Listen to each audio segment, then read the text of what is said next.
মহান রব্বুল আলামিনের দরবারে লক্ষ কোটি শুকুর যে মহান রব্বুল আলামিন আমাদেরকে ইলমে মাদারিস জামিয়া দিনিয়ার মধ্যে আল্লাহ তাআলা কবুল ও মঞ্জুর করেছেন।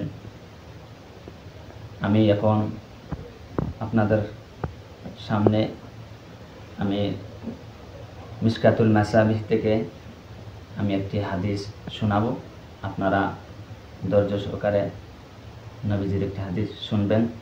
আপনারা অনেক উপকারিতা লাভ করতে পারবেন, অনেক কিছু আপনারা জানতে পারবেন এবং বুঝতে পারবেন।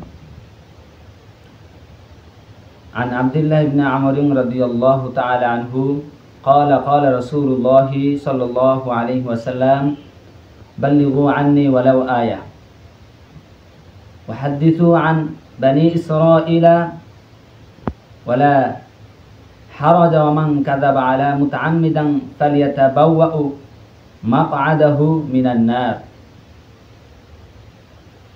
এই হাদিসের ব্যাখ্যা এবং অর্থ হলো হযরতে আব্দুল্লাহ ইবনে আমর রাদিয়াল্লাহু তাআলা আনহু হতে বর্ণিত। তিনি বলেন, রাসূল সাল্লাল্লাহু আলাইহি সাল্লাম ইরশাদ করেছেন, আমার পক্ষ হতে দ্বীনের কথা লোকদের নিকট পৌঁছাইতে থাকো, যদিও তা একটি মাত্র বাক্য হয়, যদিও একটি বাক্য হয়।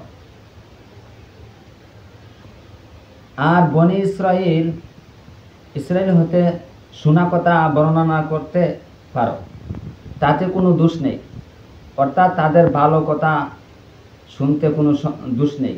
কিন্তু যে ব্যক্তি ইচ্ছাকৃত আমার উপর মিথ্যারোপ করে সে যেন তার ঠিকানা জাহান্নামে প্রস্তুত করেন। এই হাদিসের ব্যাখ্যা এবং মর্ম হলো,